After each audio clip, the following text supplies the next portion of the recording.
I hope you're having a great day wherever you are. Today I want to touch on a lot of ODs are in crypto, not newbies, but ODs, right? And what does it mean for the people who hold crypto? What is the implication now? So Binance just completed a poll on Twitter, right, on 9 June, 2 days ago, and they basically asked, when did you buy your first cryptocurrency, right? And be honest, right? And hope people who replied, actually honest, over 40,000 of people replied, and 60% of them actually got in 2017, which is the last peak of the Bitcoin prices, right? Which is the last peak of the last bull market in crypto. So no surprise there, it's 2017. But what is alarming is that only 5% of the people actually got into crypto in 2019. That means, right, most of the people who are in crypto today, who are active, are considered relatively oldies, right, which are definitely already like toddler age and no longer babies, right, no longer noobs. So the good side, so the bad side, I think, is, well, they're both good and bad, of course. Now, the good side is, of course, then therein lies a lot of opportunities, right? That means despite the prices that we have seen, since December, the price increased is not driven by a lot of newbie retail investors. That means new retail money are not yet in this game. Perhaps is people but who are driving it then? Most likely is institutions, right? Given we have heard a lot of surveys and actual institutions actually offering, like Fidelity offering crypto custody. They are also in their final testing phase of their trading platform. And Backed as well is going to start user testing this month as well, and they're going to launch sometime this year. So the bad side is, of course, then, right, we still are a bit slow to see adoption. Now, the other thing that supports this analysis is that, right, Joseph Young actually tweeted that according to Grayscale, right, a lot of people that they talk to still do not know what is reward halving of Bitcoin, right? Now, if you do not know that, then definitely you do not know that every time after 1 year after the halving happens, right, the prices jump like depending the first halving, the prices actually jump 8,000%. Which is 82 times, whereas the second halving, it jumped 4 times, right, the prices. So the next halving is going to happen in May 2020, which is almost 1 year, about 11 months from now. And then it is expected that after that as well, you're going to see prices continue to go up a lot in 2021. So now then, herein lies the opportunity, right? Not financial advice, which is my opinion, that now is probably still the good time to get in the market when there is still so few people in it yet. That means the prices are not yet driven up because of a lot of new money. Second is that a lot of people who are maybe in it or maybe not, they do not even know about halving. Now, if you do not know about halving, what is halving actually?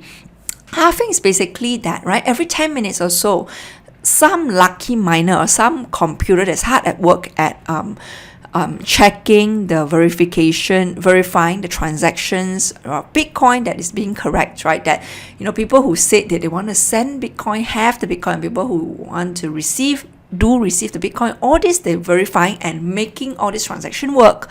All these computers that are hard at work, one lucky computer will get a reward of Bitcoin every 10 minutes or so. Current reward is 12.5 units of Bitcoin. That means, which is a lot at today's prices, yeah? So you're talking about 100K if you're lucky every 10 minutes, right?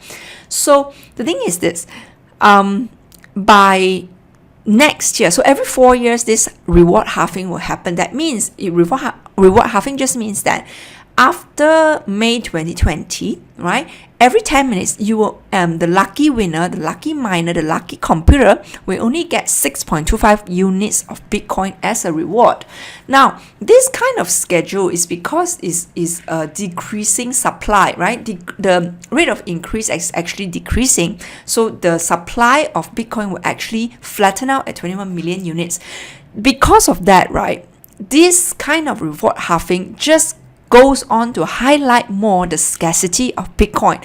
And this, again, every time when approaching the halving, people just reminded that again, it is scarce, right? That there will only ever be 21 million units. And this kind of halving is just to further highlight that point, to accentuate, to emphasize that point more. So if people who understand or who know, at least first you must be aware, right? Before you even can understand. So if you're aware, then maybe you will find out more. And then it's not that hard to understand really, right? Once you're actually aware and find out, then you will know, you will appreciate even more the scarcity, the limited number of Bitcoin that will be ever available. So therein again, right, that a lot of people don't even know this, and you look at the past, so having in the past, right, the kind of returns that people are getting, right, versus the kind of risk, right, is still very, very attractive.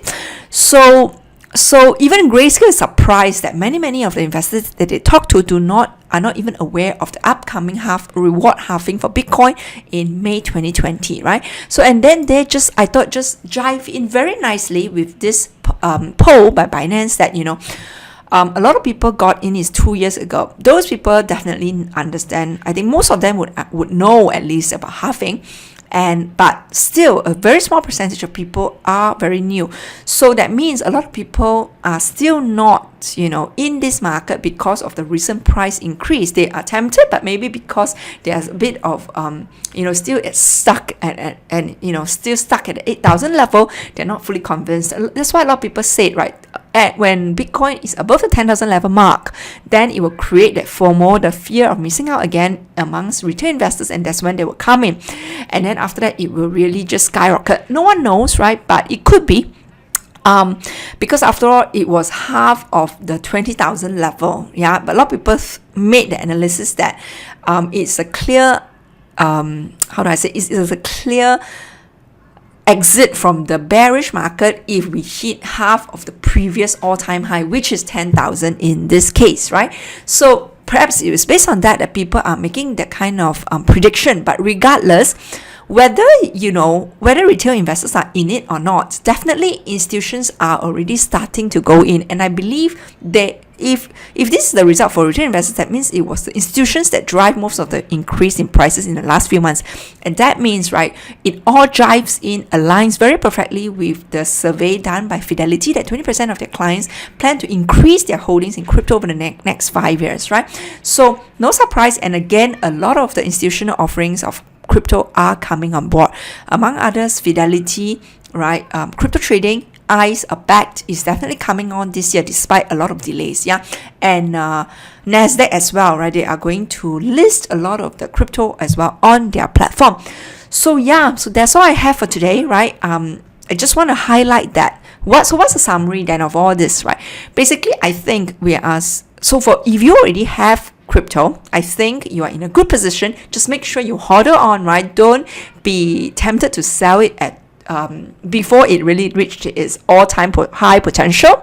If you're not yet in, right, do consider, right, really consider just to put a small amount into it, right? I mean, I've seen an article earlier today that says, right, if people who have put just $10 every day into crypto, I think into Bitcoin, since the previous all-time high, which is about January 2018 till today, right, you would have basically double your money already, because ever since then it has gone down a lot to 3K, right, and then it has really jumped back up now to 8K, right? So if you just really can so disciplined, put $10 a day every day into crypto, so that means you gain exposure at all those low prices, and then when it climb up, you actually gain. So you basically still gain a lot, right? So that's all. It's really just about staying true. It's really more a mind game rather than it's really a mind game rather than an investing game, really. Yeah. So that's all I have for today, and hope you enjoyed this. Leave a like, subscribe, and see you tomorrow. Thank you so much for your time.